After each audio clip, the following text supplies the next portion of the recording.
Pierre absolutely destroys Trudeau and proves the corruption that is going on in the Canadian government and that has happened over the past 4 years. So let's get into this. First with a video which comes straight from him, which is just unbelievable. The Prime Minister's ArriveSCAM is now flailing out of control. Today, revelations from a Joël Denis Bellevance that one ArriveSCAM company received $250 million in contracts. Let's get this straight. It's a company with 4 employees, headquartered in the basement of a tiny cottage.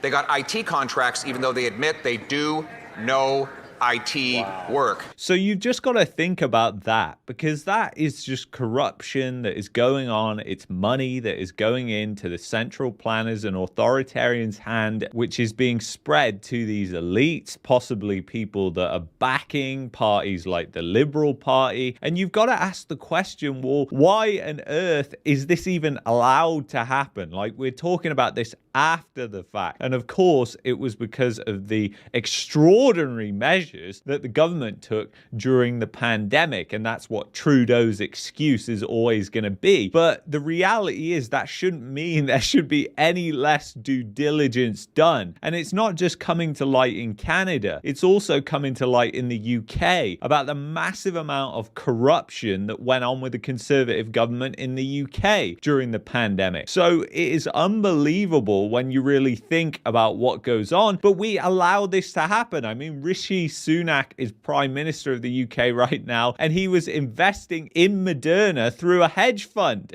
He's a beneficiary from these pharmaceutical companies selling more of their medicine. So it's absolutely crazy, but let's continue. $250 million. WTF. Here, here.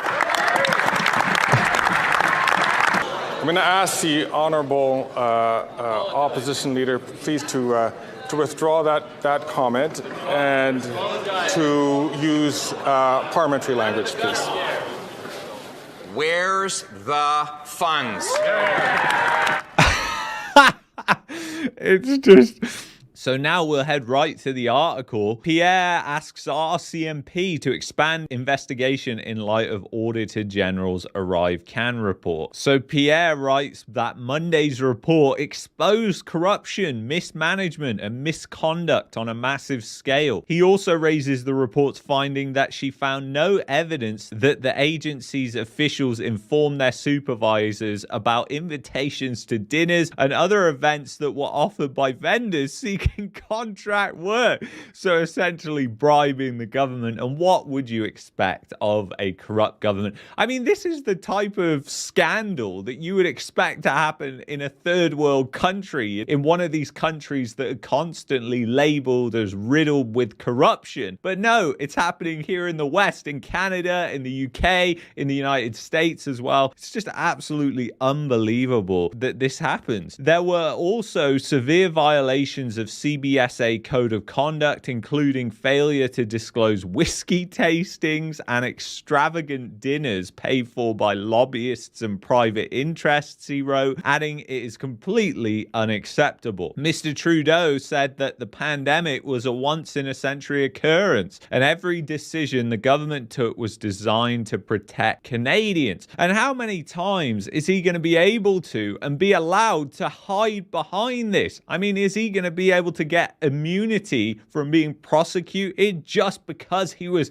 so-called trying to protect Canadians? I mean, this is just absolute garbage. It's just absolute garbage. And it's just corruption going on right in front of us. And it shouldn't be tolerated. It shouldn't be accepted. Now, obviously, when it comes to Pierre, it's very hard to know whether he's actually just using this as political leverage, because he obviously has an intention that he wants to be elected during the next election. I think that will happen. So you have to take this with a grain grain of salt, because once they're in power, everything changes. It's always the same with any politician. So anyway, let's continue on here. So the Globe and Mail first revealed that the cost of the pandemic era app for international travelers had climbed to at least $54 million of our tax money, or of the printed money, should I say, that was monetized by the Bank of Canada. RCMP is investigating allegations of contracting related misconduct involving an outsourced IT project at the border agency. The allegations were brought forward by Montreal software company Bottler, which did not work on ArriveSCAM but did work with GC Strategies managing partner Christian Firth and CBSA officials who worked on ArriveSCAM. The two Bottler co-founders alleged that their resumes were inflated in contracting documents and expressed concerns about cozy ties between public servants and private contractors.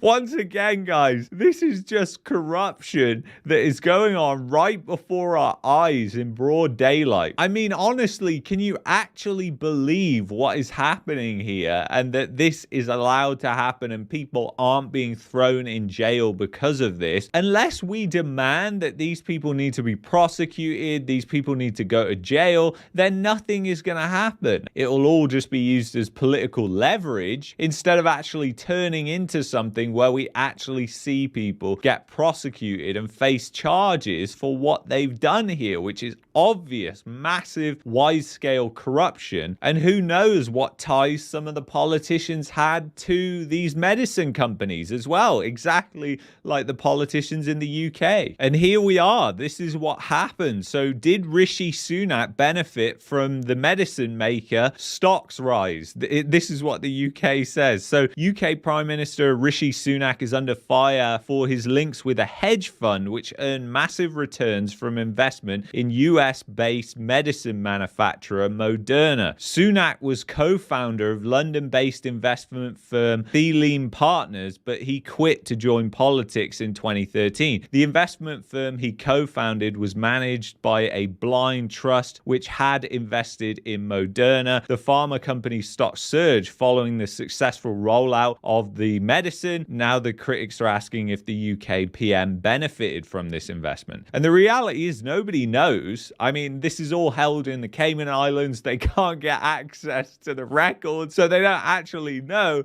And even if he's not there, do you not think he's got some ties to that hedge fund? Do you think it's just coincidence that these things are happening? I mean, it's not just happening right in the UK. It's not just happening in Canada. It's happening in the United States. You see the massive corruption where these politicians like Nancy Pelosi are just investing in these companies like weapons manufacturers right before they announce they're spending more on weapons and sending more weapons to Ukraine. And then you start to wonder and think, well, if all these people have a political interest in the medicine, in warfare, then what does that mean? What does that mean for us? What does it mean for the people involved in the wars who suffer from these illnesses? It means that essentially they are getting told information by people with huge conflicts of interest. Now, obviously, Rishi Sunak wasn't prime minister at the time, but he was in government at that time. And, you know, it's just absolutely mind-boggling to me that this is going on. It's being allowed. Nobody's really talking about it, but it is massive. It's a massive story. So anyway, I want to thank you so much for watching this video. If you've enjoyed this video, you may like this video right here. I would highly recommend you check it out. If you're looking for a VPN, go to expressvpn.com/marketmania to get around Trudeau's authoritarian censorship rules in Canada. Thank you so much. I'll see you in the